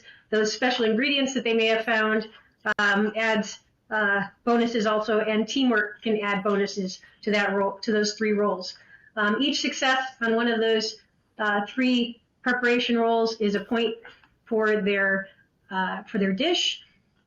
And then we have the judges, the masters are going to judge the dishes, and so they get points for how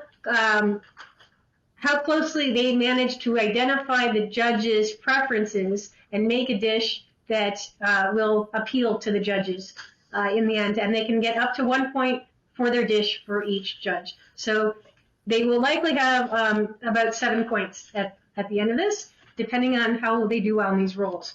And then the team with the highest point score wins. So the first one, guys, is to identify your ingredients. So everybody on both teams can go ahead and give me you choose a survival, a nature, or investigation. But I need to know what you got each, and I will tell you which ingredients that you get based off of your scores. Okay. All right, I got 16. You got 16, Luna. Okay. Yeah. I got 9. I got 9. Survival. I got 15 too. I got an 18. I'm going to say, Rocky, you are able to identify some of the common and in-season ingredients that are scattered around your station. So things like potatoes and sweet potatoes and tubers and that kind of stuff, okay? As well as, of course, salt and pepper. Next one up is Dreamwake. You are able to identify some of the uncommon and slightly off-season ingredients.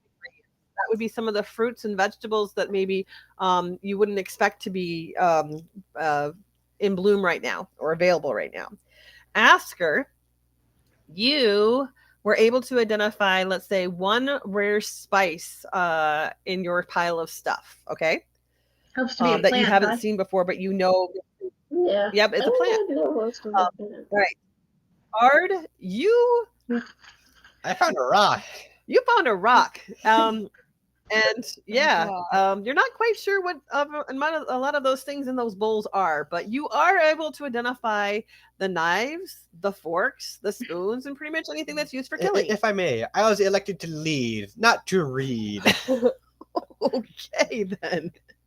Luna, you are able to identify most of the common vegetables and ingredients, as well as some of the uncommon and the slightly off ingredients. So at least from your team, one of you has found the knives and the other one has found the food. No wonder. I'm the one carrying the big sword. I found the knives. All right. Good job.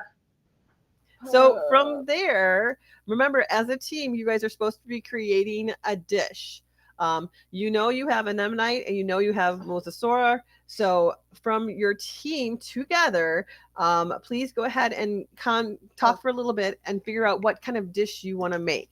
Can we use stuff like good berries? I want to use Sure.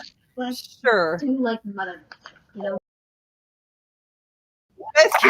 My two took off their mic so that nobody can hear them. Yeah. Came in after running around in the fields with the dinosaurs. To these ingredients. I'm very So problematic. something in a stew with a side of mushrooms. Nicely. Everybody likes mushrooms. I think your kids have advantage, Wendy. How? Mine are at Let's just say they're not cold. pizza and toast level, and then your kids who have foodie parents are definitely at an advantage, I think, this time. Well, they're talking about industrial espionage. Hey, So, We're discussing it. Sabotaging our opponents. okay. But do you have a dish that you're going to prepare? Yeah. Okay. Yeah. 15 plus 1. Luke comes out and says, "Contestants, send someone to explain your dish concept to the crowd. I've got the best performance. Which of you will describe the savoriness of your dish to those of us waiting impatiently? We're doing performance. Waiting impatiently." I am serving it in my oyster style, where we have the shells as little containers, with finely chopped mosasaurs in there and a hint of good berry juice with salt and pepper. All right, give me a persuasion or performance check. I have charisma. Where's performance? Performance or persuasion? One of the two. Performance. Is Right here. Okay. +2. Well, both are +2. So 5. Okay. Oh God. Oh no! 5. It sounds good, but all right. Who's from Team Stone? Oh God. I'm doing it. Just let you do it. Dreamwake walks up, and I would like to cast Thaumaturgy to give the fire a more homely, cozy, and nostalgic glow as I talk. Hey. Okay, go ahead. Manipulation. So, after taking a look at the ingredients, we have decided to invoke feelings of nostalgia by making a classic hearty stew just the way the clan used to make it. Imagine coming back in from a day of roaming with the dinosaurs in the fields to sit around the clan fire with all your friends and family, eating a good hearty stew of fish. This dish intends to make people be sent back to that time by delivering a perfect blend of savory and various other spices. Maybe mushrooms, we'll see. Okay. No mushrooms, don't Ooh. think it's good with fish. Okay, give me All right, roll. You have a performance or persuasion. Performance. Ooh. 21. Okay. All right. Actual quadruple our score. Okay. So now here's what we're going to do. We're going to move on to the actual preparation checks. There are 3 prep checks, okay? Each team member has to make one of these checks, okay? This is how we're going to do it. You can roll, and it's just straight up your, hold on, let me look real I quick. have a question real quick. Yes. I need to know the exact rules of the competition. What can I do, and what can I not do? You can do anything until I say you can't. This is why we gave you, in particular, a handout card with the rules written on them. On the thing. Here's the next check. I want you guys to talk, okay? Your team, one of each person on Stone Team has to make the roll, okay? Yeah. Your team, one of you will make 2 rolls, one of you will make 1 roll.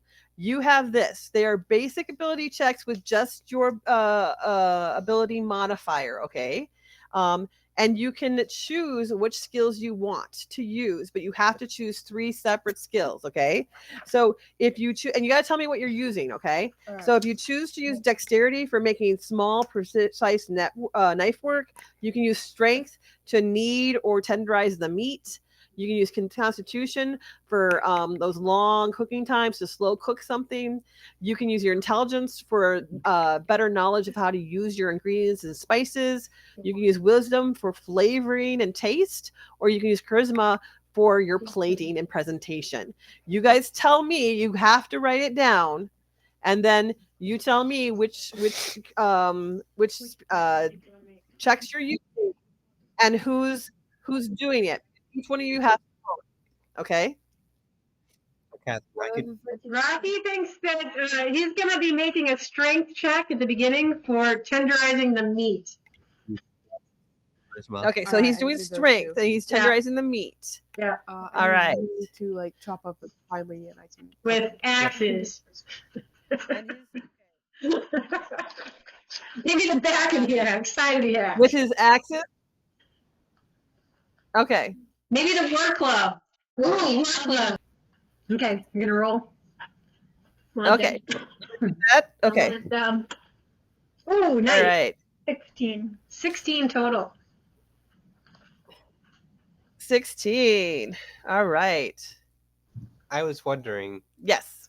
when at some point when they're doing the when mixing everything together and everything, if I could do the command spell to have them drop like a portion of salt into, because they're shaking salt or spices into there, if I can do the command. Sabotage? We could just make a larger serving. You can do You it. said I could do anything until you stopped me. Sure. Let's go look up the command skill. Continue on with your prep checks, guys, while I check what my Ard, the future clan chief, is doing. Look, if you're not willing to do industrial sabotage, you're not willing to win. I just want to point out, future clan chief, you're doing this in front of an entire audience. I'd also like to point out that I've taken flame and I can scorch your fruit. Maybe you should work on that then. Yeah. Okay. And also you can speak a 1 word command to a creature you see with a sight, and they have to make a wisdom saving throw or follow the command of the next turn. All right? Even better. You have approach, drop, flee, grovel, halt. Can I do other ones if it's simpler? If it's simple? No, you only have those 5 options. I couldn't do something like scream to the little dinosaur that they're carrying around with them. Or yell. That seems not bad. No, because the spell. Seems like you make everybody It's not hate bad, you but by screaming at a baby dinosaur. The ones below there are just choose the command from these options. So it does not say that you can. I agree that maybe you probably could get creative, but you could cause it to free or flee, which would cause somebody to chase after it. Oh, here we go. You might issue a command other than the ones described here. Which one are you looking at? Oh, command. Oh. 2 paragraph, second paragraph, first. All right. I do have to Fine, say. go ahead. Wendy, James found the tiny little bitty rules. To the little dinosaur fruit carrying around with him, which I assume, because we still have the the Swift Claw is still with Rocky. Scream. Okay. He's got to do a Wisdom 10 saving throw. All right. Or he yells at the top of his lungs. All right. Rocky, would you like to do the Wisdom saving throw for your Swift Claw, or do you want me to? I got 8. An 8. Oh, no. All right. I will take that into effect. Okay. From Team Stone, what's the next roll you guys are going to make your prep?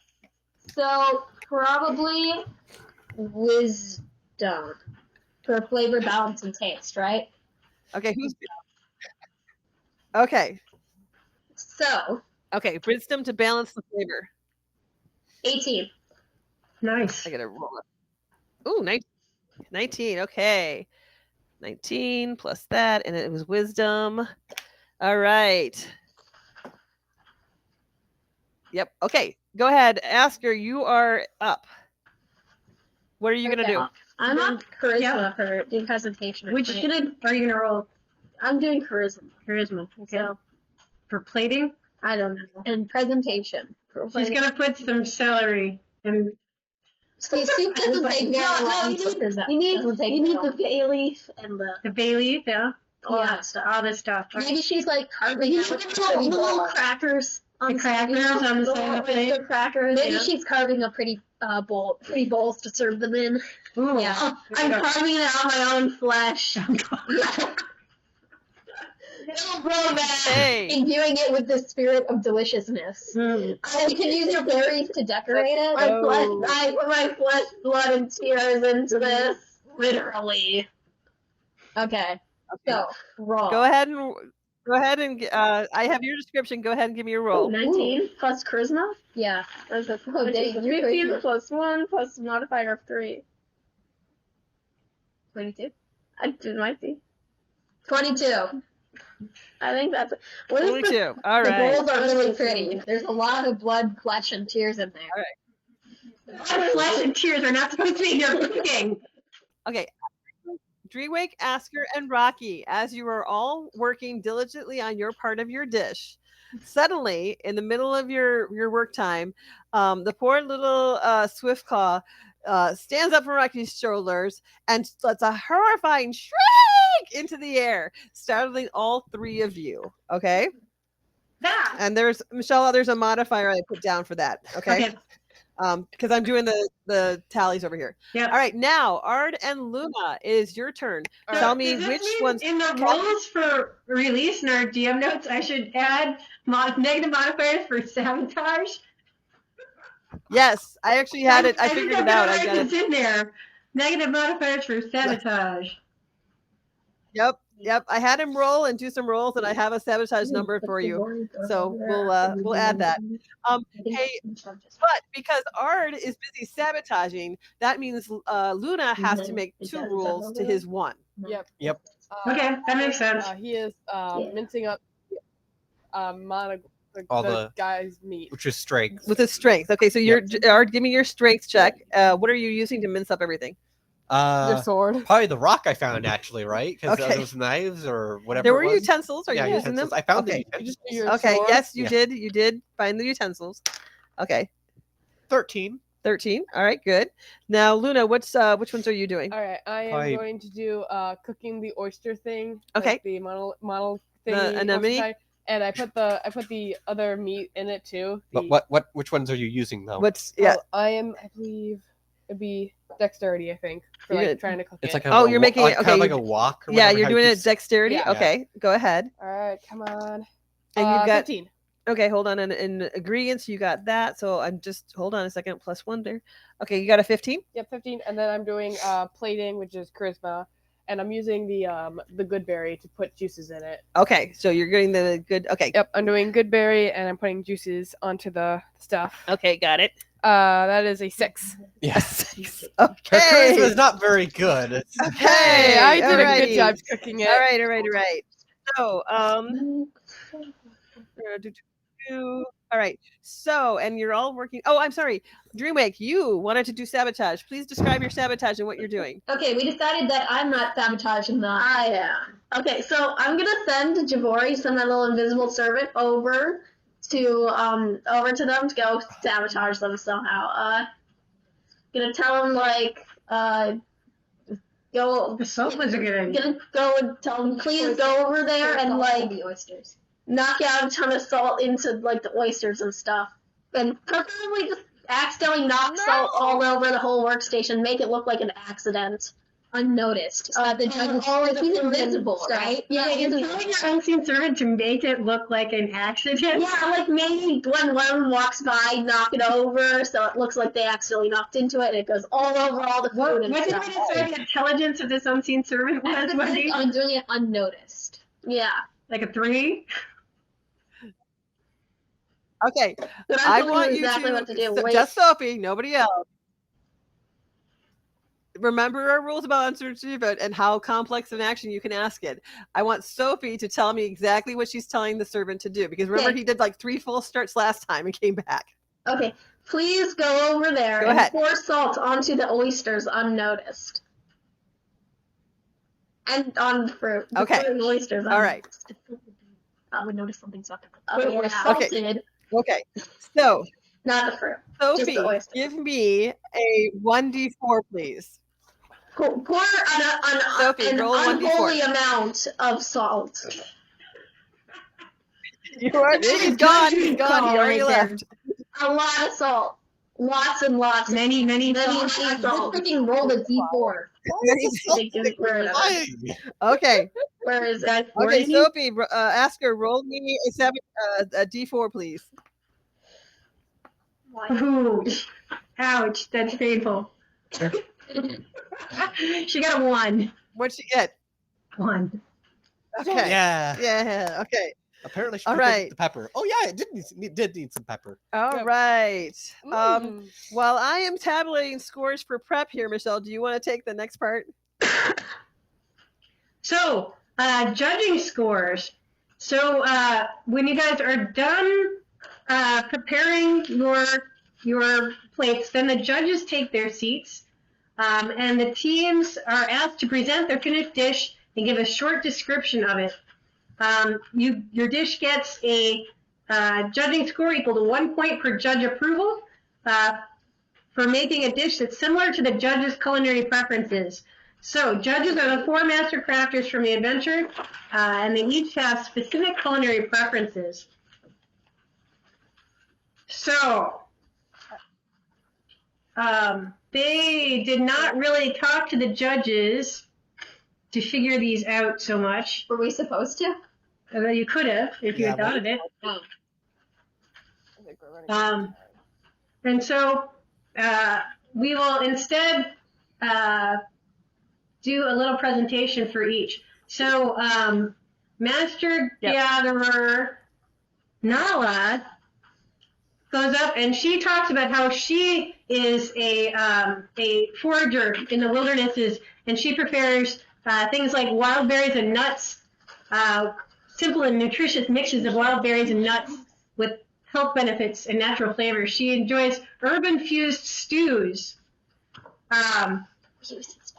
Yes, and she likes mushroom dishes in particular. So which of those do you guys think we got? I think that's 1 for Catherine. Didn't you have some wild berries in yours? I I did good berries. I did good berry sauce with it. Good berry sauce, which is filling. Yeah. Okay. So that's true. Beneful. Okay. Then Crafter Boren comes up, and Master Crafter says he prefers robust, filling meals like beef and lamb stews packed with root vegetables and seasoned with spices. He likes grilled meats, especially those cooked over open flames with smoky flavors. And he likes honest bread and cheese, simple meals of freshly baked bread and aged cheese. Do any of you guys think that you have any of those things in your dish? Yes, but also, do we even have cows? Like, is cheese a thing? Not if you didn't use it in yours. No, I mean, is it a thing at all in this world? Yes. Like, what kind of milk are we using to make cheese? Because cows are born today. Mysterious magical milk. I don't know. Yeah. Dino milk? I think by definition it'd have to be mammal. Okay, did you know there's actually such a thing as bird milk? Bird milk. Pigeons. Pigeons have bird. It's really disturbing, but it's really cool. So a hearty, so a meat stew. I think you guys got that for Duluth. And what kind of cooking did you do on your meat, Catherine? We did like I think we did for like clams. It was like on a little plate, I think above the fire. Yeah, because we would cook them inside the clams themselves. Yeah, right? it would be cooked inside the clams, like by the fire. So it was cooked like on a fire. Do you think that counts as grilling? I think You guys had a stone oven. Okay.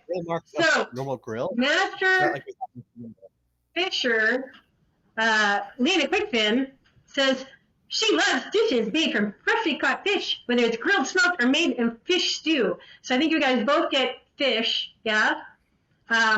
Yep. She enjoys seafood platters, a variety of seafood, including shellfish, crab, shrimp, and served in tangy sauces, and also fish tacos. She especially likes fish tacos with fish, crunchy vegetables, and zesty sauces. I think we have the thing for the spread. So my question is, did any of you combine the mosasaur and the ammonite, or did you all pick one or the other? We combined them. We used both. Yeah, we did. We planned with the with chunks of the Yep. mosasaur. Yeah, we cooked them all. Luna did mention that she was fine chopping up the mosasaur and putting it in the clam. Yes. Okay, because Lena has she did fish mention that. and seafood Yes. both. So you both get them for that. And then Master Chef Gloop. Glue. Gloop. Glue. Oh yes. I like the experimental dishes. Creating and tasting experimental dishes that combine unusual ingredients like jellyfish salad or ooze-infused desserts. And gelatinous treats are another favorite, I've done a couple of courses. like fruit jellies and puddings, She says she likes oozing. which reflect my own oozy I don't nature. think anyone did that. And also fusion cuisine. I don't think anyone did. I love dishes that blend different culinary traditions She's a cannibal. with unique textures and flavors.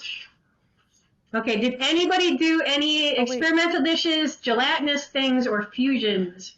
We did. Yeah. Oh, and good berries. We did that too. Yep, and you did that. Maybe we did You mushrooms. did much. Well, Hey, so you We think did the that... mosasaur, the clams. Mushrooms aside, all right. Okay, so you're arguing that... So can you quiet for a second? So you're arguing that adding good berries to your fish is a fusion cuisine. Hey, we have mushrooms on the side. Well, that No, and also mosasaur. we did the mosasaur, the ammonite, and the goodberry Yeah, all together. combined together. I never So that's wanted 3. in the student. Okay, Oh. We're so we got one for that. Are you guys Oh, arguing for we have any of a those? side dish of mushrooms. And Yeah, also, so I would argue the side dish. I would argue that that when vegetables go in a stew and they get boiled, they get pretty mushy. You're stupid gelatinous. I think No. yes. I think if we let it bed out for 2 days, it would be very gelatinous. I think that Gloop is a cannibal because she said she likes So we're thinking in the things future. with ooze, Yeah. and she is a ooze person. Mm-hmm. That's cannibalism. Okay, I will let you choose whether you want to have this mushroom dish or let your stew cook to gelatinous texture. No, we don't want to risk mushroom. We don't want to. Yeah, We got Okay. mushrooms. They're gonna stick with the mushrooms. yeah. We don't want to deal work. We don't want to. Okay. All right. So Because of the. my points for the judges. Then, are you guys ready? Count these up for me, okay? Yep. So, Nala. I'm getting it. Nala gives Hold on. Yep. Team Fire. Team Fire gets wild berry, so that's Madison. So that's 1 point for theirs. Okay. And Yep. Team Stone gets a stew and a mushroom dish, so they get 2 for Nala. Okay. For Bourne, you each get 1 point. So Team Stone, you have a hearty stew, and for Team Fire, you had grilled meat. For Lena, you guys both get 2 points because you both have the mosasaur and the ammonite both in your dishes. And for Bloop, we get 1 point for fusion cuisine goes to the Madison team, Team Fire. Okay. And none for Stone? You got mushrooms for Nala because that was actually one of her things. Yeah. Okay. So We're tied. I've got the score points here. So Michelle, I'll give you my notes as for updating how the prep goes. But the prep, I actually based you all got bonuses or subtractions based on your sabotages or the implements and ingredients that you used and your descriptions. And so at each roll, based on the good of your roll and your additions, you got a level of successes. So I want to say for Luna or for Ard, you got 1 success for your prep and help. Catherine, you got 2 successes for your prep and help. Yay. Rocky, you got 2 successes for your prep and help. Asker, you got 3 successes for your prep and help, and Dreamwake, you got 3 successes for your prep and help. I did take the sabotages into account, and so those did make a difference in certain level of successes that you guys got. Okay, so adding up the total score here. Hold on, let me do some math. Wait. I'll do my bit here, and you can fill in the part where you declared. Okay. So the air is thick with the mingled aroma of roasted meats, exotic fruit, and pungent herbs. Your faces are streaked with soot and sweat as you anxiously watch the judges deliberate. Finally, Gloop stops pacing and claps their hands. The sound echoes through the hushed crowd. Gloop gestures dramatically towards the 2 dishes, their voice ringing with theatrical flair. Young cooks, they begin. You have presented us with 2 interesting interpretations of fish gather cuisine. Team Fire. Your dish, while visually appealing, also had a certain depth for this discerning palate. They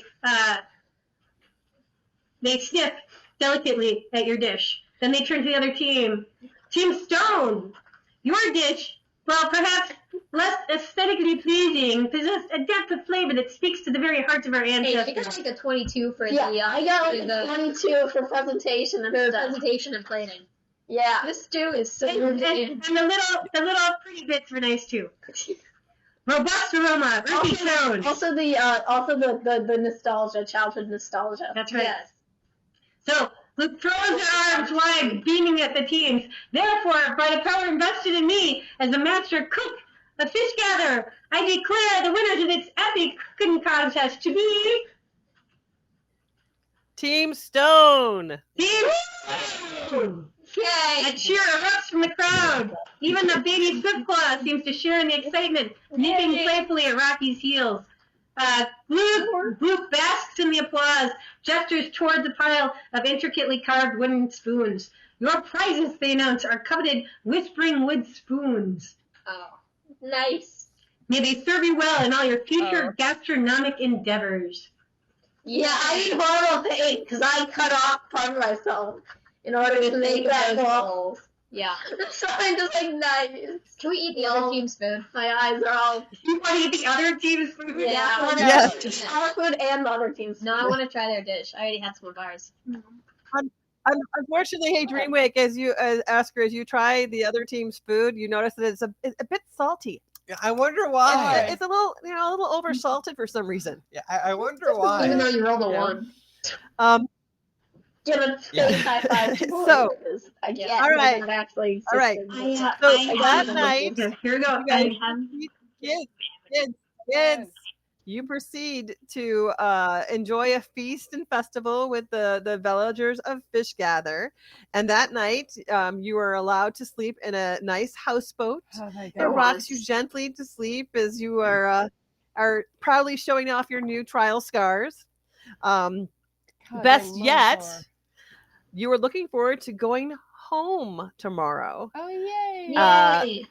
After the cooking contest, Nayla comes over to you and tells you that you have proven yourself worthy of being able to perform your fish gathering crafts and tasks. This was the end of your exile to Talon from Talon Camp. You will have to appear before your elders tomorrow. Congratulations. We finally get to go home. Yippee. So you sleep well on a nice, safe houseboat. Yippee!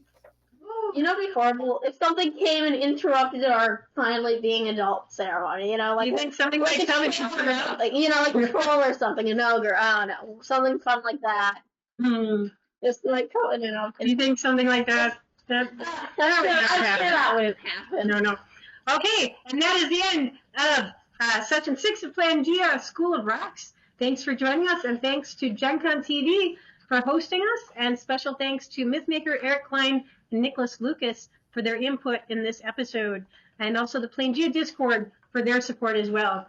You can find out more about Planegea at atlas-games.com/Planegea. Then join us Sunday, March 30th at 3 p.m. Central for our very last episode, our finale, the finale of Planegea School of Rocks. We will see you then. Thank you all. Goodbye. Bye-bye. Bye, everybody.